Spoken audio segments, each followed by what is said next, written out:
Massillon, Ohio, football is more than a sport. It's a cult, a religion, a civic enterprise that knows no season and bounces its merry way 365 days a year. For this town of 30,000 is a pigskin paradise, the #1 grid city in America.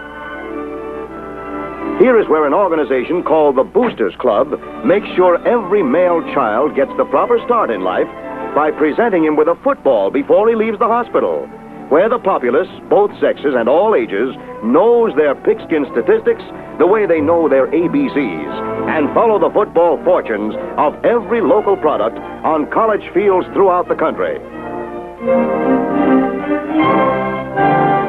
This is where the chief reward for a good appetite is a set of shoulders that'll someday pile ahead for that vital first down.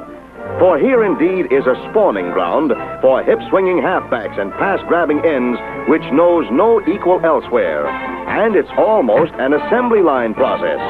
They start in young on virtually every lot in town. And there's many a kid of 7 who knows a mousetrap is something not necessarily baited with cheese. And a double wing has nothing to do with southern fried chicken.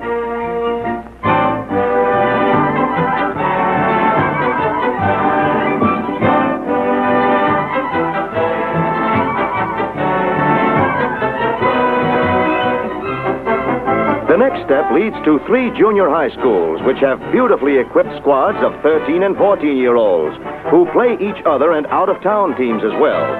Each school has 2 coaches and uses the same system employed by the high school varsity.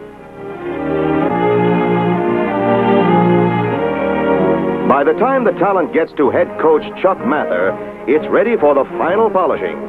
How well does the system work? Well enough in the last 25 years to have produced more college players and captains than any high school in the country. Well enough to have won the high school state championship 11 times in the last 15 seasons. Back of all this is a true pigskin tradition. Professional football was born and developed here a half a century ago, and Massillon's roster listed young collegians named Newt Rockney, Lou Little, Jock Sutherland, and many others. A stickler for conditioning, Mather lines up tough physical summer jobs for most of his varsity squad and keeps a constant check to see that they don't try to get by purely on their pigskin reputations. The boys really have to work on these jobs provided by local firms and construction companies.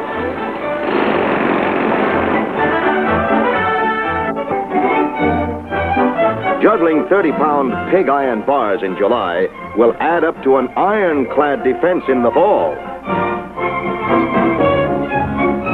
Seating 22,000, the Tiger Stadium is the country's largest high school plant, and Massillon actually outdraws 90% of the nation's colleges.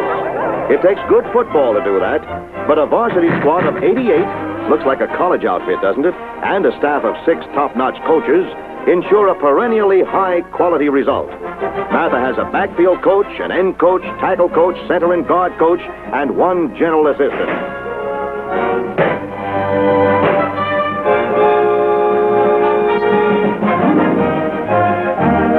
Every minute of the mission is slickly departmentalized under Mather's direction, a fact that is appreciated by an old Massillon player named Harry Stoldreyer, whom you might recall as a member of Notre Dame's famed 4 Horsemen.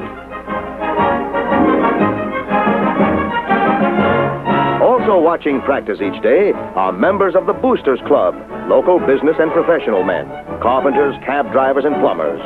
Each day, several serve as a driving committee to take boys home who live in the town's outlying districts. A movie cameraman shoots not only every Massillon practice scrimmage, but every varsity and junior high school game, so that Mather, a stickler for perfection, can study the results for flaws. Each day before practice, the squad has a half-hour film session. Then after every game, the coaching staff grades all players for technique and execution on every play of the game. During the following week, the top-graded performers, offensively and defensively, not only are listed in a special box score of the local newspaper, but have their pictures placed in the window of a leading downtown bank.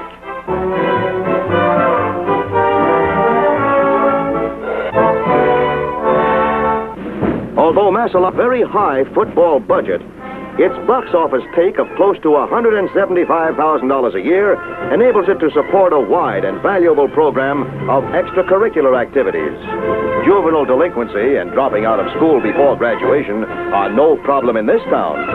The Tiger Swing Band, drilling on its own practice field, wears uniforms costing $7,000. During the football season, all merchants fly the state high school championship flag in front of their stores, and lavish window displays are done in colorful football motifs. The day of a big game, the entire varsity squad attends a non-denominational church service offered by the Reverend Kenneth Gass, the team chaplain. With the exception of the season finale, all Massillon games are played at night, so the Boosters Club installs scoreboards in the factories for the benefit of night shift workers. The afternoon before the game, Main Street belongs to the student body, which follows the band in a mile-long parade, winding up in a snake dance and a big pep rally back at the school. On Friday evenings, there is almost a mass migration of the town's citizenry to Tiger Stadium to climax what appears to be a weekly Roman holiday. What they see here is probably the end result of a community enterprise. The varsity in white uniforms is a product of background and tradition, tremendous spirit and support, of superb coaching and training. Blocked punts like this and crisply executed touchdown plays do not just happen, nor are they merely breaks of the game. Watching these boys in a display of precise, polished, and power football, you almost forget this is a high school and not a college team.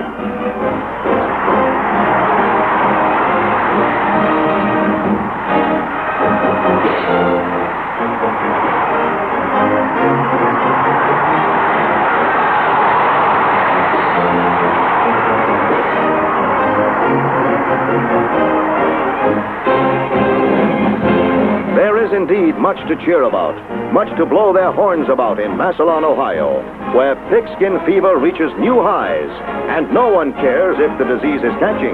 For here, football is king, and everyone pays it homage in America's #1 touchdown town.